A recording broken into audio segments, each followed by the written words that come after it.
My people, welcome back to the house. It's your boy Till here, and today we are doing something a little different where we're going to talk about some of the traits and also some of the skills that these builds have in NBA Live 18. Specifically, 3 builds we're going to look at today, and the premise of this video basically is to talk about how some of these traits are completely unnecessary, irrelevant to the character, and also we're going to talk about the skills and the untouchable skills that we can't even adjust when it comes to playing in NBA Live 18.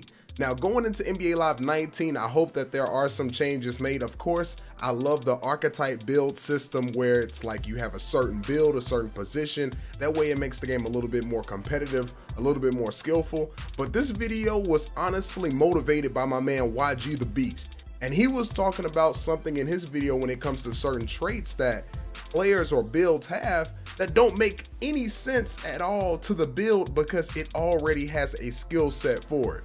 But now let's go ahead and get into it right now. I'm not gonna harp on it too long. So basically what we're looking at is a post anchor.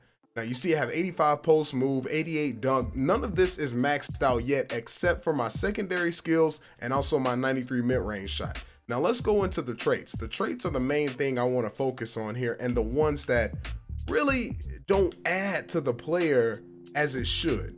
So free throw shooting, for one. If he has a 93 mid-range shot, he's already proficient from when inside the three-point line. He doesn't need free throw shooting if he's already a knockdown mid-range shooter. Then you have another trait as far as layup. I can max out dunking.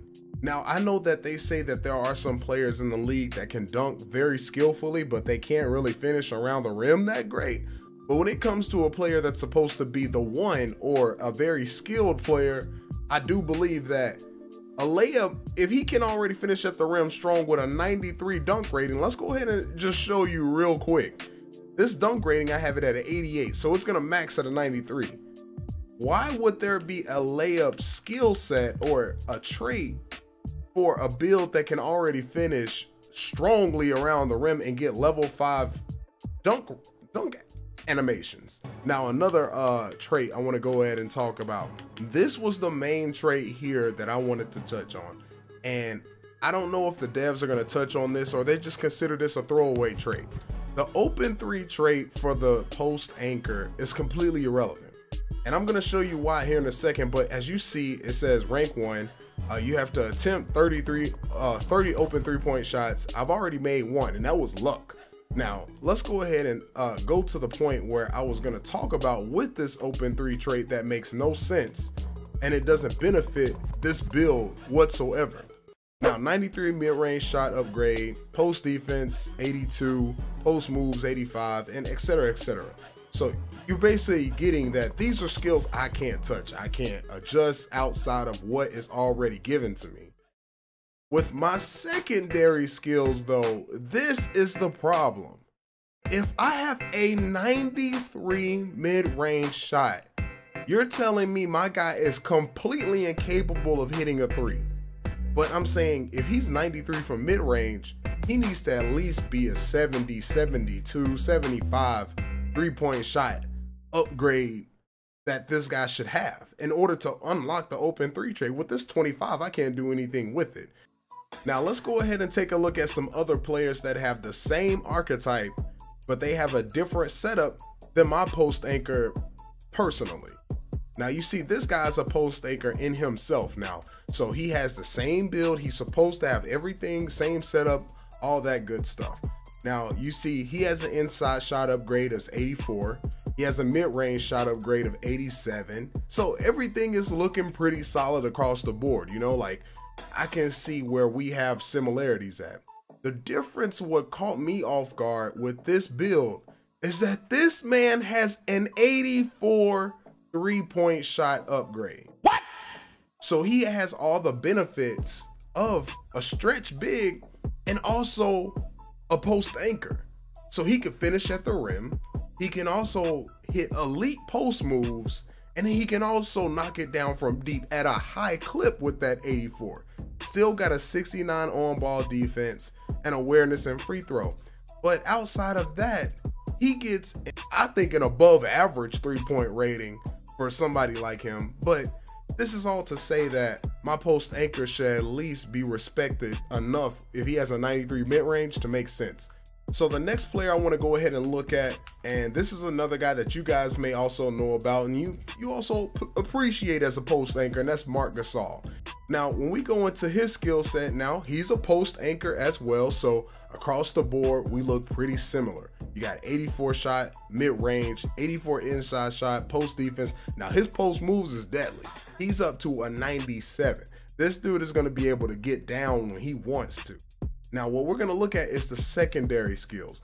This man at least has a 74 3-point shot upgrade. It only makes sense that if the post anchor is going to be built like these guys, like if you're going to build it after Marc Gasol, then it's only right that it be comparison to a Marc Gasol, where I at least have a 73-point average. But now let's go ahead and move on and talk about my wing defender. Now, you know the man drip drop. I've showed you the traits and everything. So let's go ahead and go back and let me just give you a refresher on this man's skill set and everything that he has to offer. Now, his primary skills, everything is maxed out. I got this man at 98 overall, on-ball defense, shot block, steal, layup, dribbling, and dunk. The wing defender to me is one of the most complete builds as far as the traits actually matter to the build in itself. Just like the shooters in the game, the wing shooter, the point shooter, the stretch big, the traits actually amplify or build up what the character can already do and make it better. So when you go to the traits now, the traits that I have with this character, 3-point shooting, you have to make over, I think, 200 threes to get this up to gold. This made a significant difference to my player. And then another trait, inside shooting as well. These are boosts to your inside shooting ability. That way, anything from within the circle, I can at least have a chance to knock it down from within the wing. Now, when we go in and take a look at the man drip drop, I decided to move this man to the 76ers. If you want to see a series on this, by the way, and pick up on it from where it left off, I can continue that. These are the skills that we're working with right now. So my contested shot 72, mid-range 72, on-ball defense, steal, and shot block are up. Now, when we go to the secondary, this is the difference here. I have an 82 3-point shot upgrade. That is what that trait adds to this player. This is what makes the player deadly as it is. An 82 3-point shot upgrade, I'm happy with. This is why I feel like this build is one of the best builds. I also have an 82 dribbling upgrade, a 93 driving layup, and also I can finish at the rim very elite, like with the dunk packages that I can also get. Now let's go ahead and take a look at another wing defender, or the build that we're supposed to be mimicking in Kawhi Leonard. So now we've made it over to the man Kawhi Leonard to take a look at him. He is a 92 overall, and of course, I know he's a different breed. They're not gonna make us completely like the players in the league because they don't want us to be overpowered. I understand that. It's an archetype system. You have to put limitations on players. That way, hey, you can have a skill level. So he's 6'7", 225, a lot heavier than I am. But take a look at this man's skills. He has a 94 mid-range shot upgrade, 97 on-ball defense with a 91 steal upgrade, 82 shots. You guys can read it. With the primary skills alone, this tells you he's head and shoulders above my build, in which I'm supposed to be in comparison to him, but I can't even attain this level. Then when you go to the secondary traits, dribbling upgrade 88, inside shot a 91, and the 3-point shot is already head and shoulders. And he doesn't even have the 3-point trait, I don't believe. So he just has that by default with an 83 free throw and a shot off the dribble. All of this to say, guys, as we're talking about this video, is that the traits and the skills and the untouchables have to matter in NBA Live 19. We can't go through another year where we have builds like a wing scorer that can't play any defense, or we have a wing defender or a post anchor that can't even hit a spot up three. If we're gonna go ahead and say, all right, if we don't want threes to be shot with the post anchor, let's make it a spot up three.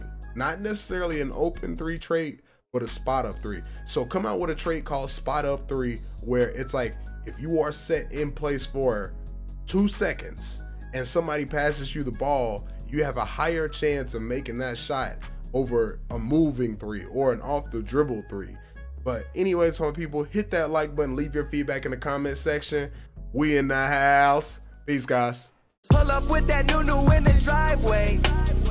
So fresh, I double park that bitch sideways. When it comes to life, I do it my way.